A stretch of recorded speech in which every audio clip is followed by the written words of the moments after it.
গুহার ভেতর ক্লাইম্যাক্স। অন্ধকার, বাদুড় হঠাৎ উড়ে যায়, আলো, চিৎকার। বাদুড় বাঁচাও, আমি বলেছিলাম এখানে গডজিলা আছে।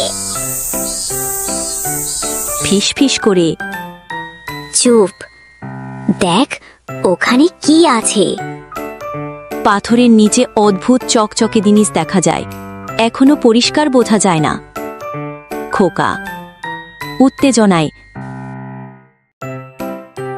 বাহ, এটা তো কোনো মানচিত্র মনে হচ্ছে।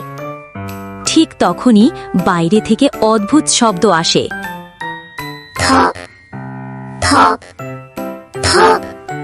আলো, চোখ কপালে। ওরে বাবা, কে আসছে? আলোক পালা, ওরা দৌড়ে পালা।